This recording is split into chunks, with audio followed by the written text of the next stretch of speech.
Gulf അറബി പഠിക്കാനായിട്ട് പലരും പ്രീമിയം കോഴ്സുകളൊക്കെ എടുത്തിട്ട് അതിന് റിസൾട്ട് ഇല്ല എന്ന് പറയുന്ന ഒരു സാഹചര്യം ഉണ്ടല്ലോ. അതെന്താണ് അതിന് കാരണം?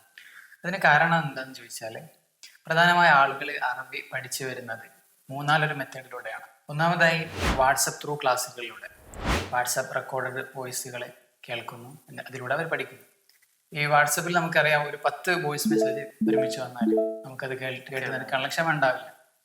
രണ്ടാമത് സൂം അല്ലെങ്കിൽ ഗൂഗിൾ മീറ്റ് പോലുള്ള ഓൺലൈൻ പ്ലാറ്റ്ഫോമുകളിലൂടെ അറബി പഠിപ്പിച്ചു കൊടുക്കുന്ന രീതി. ഒരു ടീച്ചർ 50ഓളം ആളുകൾക്ക് ക്ലാസ് എടുക്കാം. ഒരു ടീച്ചർക്ക് എങ്ങനെയാണ് ഇത്രയും ആളുകളെ ഒരുമിച്ച് ട്രെയിൻ ചെയ്തെടുക്കാൻ കഴിയുക? മൂന്നാമതായി റെക്കോർഡഡ് ക്ലാസ്, ആപ്പ് വഴി റെക്കോർഡഡ് ആയിട്ട് ക്ലാസ്സുകൾ നൽകുന്ന രീതി. ഈ ജീവനില്ലാത്ത ആപ്പുകൾക്ക് നമ്മൾ സംസാരിപ്പിക്കാൻ കഴിയും. അപ്പൊ ഈ പേഴ്സണൽ ട്രെയിനർ ഉണ്ടാകുമെന്ന് എല്ലാവരും പറയുന്നുണ്ടല്ലോ. പേഴ്സണൽ ട്രെയിനർ എന്ന് പറഞ്ഞാൽ അത് വലിയൊരു കോമഡിയാണ്.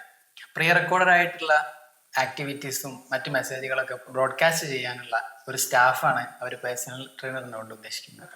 അറബിക് ഹൗസ് ഈ രൂപത്തിലൊന്നുമല്ല. അറബിക് ഹൗസ് പ്രൊവൈഡ് ചെയ്യുന്നത് 1-to-1 മെത്തേഡിലൂടെയുള്ള ക്ലാസ് ആണ്. ഇന്ററാക്ഷൻ രൂപത്തിലുള്ള ലൈവ് ക്ലാസ് ആയിരിക്കും. അത് തന്നെ ഒരാൾക്ക് ഒരു അധ്യാപകൻ എന്ന രീതിയിൽ ക്ലാസ് എടുത്തു കൊടുക്കുന്നു. ഈ അധ്യാപകൻ തന്നെ ആയിരിക്കും ഇവരെ ട്രെയിൻ ചെയ്തെടുക്കുന്നത്. അതുകൊണ്ട് തന്നെ ജോയിൻ ചെയ്ത ഒരാളും ഇതുവരെ ഒരു നെഗറ്റീവ് കമന്റ് പോലും പറഞ്ഞിട്ടില്ല.